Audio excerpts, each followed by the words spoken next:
Yes FM, l'info dont tout le monde se fout, sauf nous. Ne faites pas de tatouage. Combien de fois faudra-t-il répéter cette phrase aux jeunes qui, sans réfléchir, veulent écrire ou dessiner à vie quelque chose sur leur peau? Non mais attends, ça peut être super joli un tatouage. Mais oui, je savais que t'allais dire ça, toi qui as un magnifique dessin dans le creux des reins, ou peut-être pas. Ça ne fait partie que de mes fantasmes.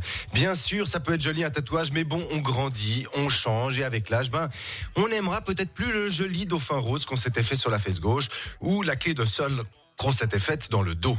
Jeu de mots, humour, clé de sol dans le dos, ok. Ouais, mais ceux qui écrivent des phrases aussi auxquelles ils croient plus du tout après quelques années. Oui, ou pire, ceux qui écrivent I love et le prénom de leur copine, quand ils se font poser 3 ans plus tard et qu'ils se remettent en couple, c'est moche d'avoir I love Chantal alors que votre nouvelle copine s'appelle Simon.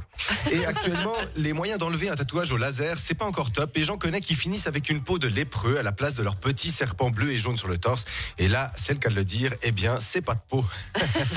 Et pour étayer mon avis, un article du 20 minutes dont on se tape. Merci Valentine, et qui parle du tatouage de Demi Lovato. Alors, je sais pas si ça vous dit quelque chose, Demi Lovato. Pas du tout. Pas du tout. Eh bien, pour ceux qui ne savent pas, Demi Lovato est une chanteuse et actrice américaine, et récemment, Demi a voulu enlever le joli tatouage qu'elle avait fait à l'intérieur de son poignet gauche. Et attention, qui représentait, tenez-vous bien, et serrer les fesses, qui représentait un vagin. Mais tu rigoles. Quelle idée de se tatouer ça. Je ne rigole pas. En effet, comme tu dis Valentine, mais quelle idée de se tatouer un vagin? La question est bien évidemment sur toutes les lèvres. Quelle idée de se tatouer ça, surtout quand on en a déjà un. En plus. Alors Demi s'est justifiée en disant qu'elle avait voulu avoir le dessin de la bouche de sa meilleure amie. Alors franchement, si c'est vrai, je pense qu'il faut dénoncer le tatoueur chez qui personne ne devrait plus pénétrer. Ou alors, la copine en question doit immédiatement faire refaire sa bouche. Est-ce que vous êtes d'accord avec moi? Bah oui, plutôt. J'espère, vous avez intérêt. Du coup, Demi a décidé non pas d'enlever au laser son tatouage, mais de le transformer. Alors bon, on peut transformer une jolie paire de fesses tatouées en un joli cœur, je veux bien. Dans ce cas précis, Demi a fait modifier le dessin en une rose. Je vous laisse imaginer, sur le vagin se trouve l'épine. Mais cela dit, c'est assez réussi. C'est vrai, t'as vu des photos? Oui, tout est sur Internet.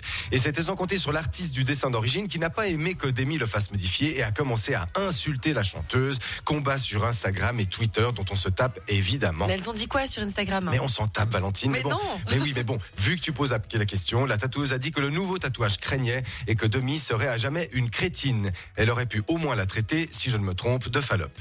Tout cela pour dire que ce genre de nouvelles sont vraiment des infos dont on se tape. Merci Valentine. Et juste pour la blague, je me pose une question quant à la couleur préférée de Demi Lovato. D'après toi, Valentine, c'est laquelle? Je sais pas, le rouge. On s'en tape, mais moi je pense que c'est le vert. Le vert.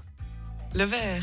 Le vert. Comme le bleu. Mais non, mais parce que c'est fait Le tatouer un vert. vagin. Ah, le vert. Ah, bah oui. Donc le vert. Dis donc. Et alors, tout en finesse. il y aura du jeu de mots aujourd'hui. Voilà, c'était tout pour mon tour sans tape. Merci beaucoup, Serkis. Mais de rien. On se retrouve dans quelques minutes avec l'info sur Yes.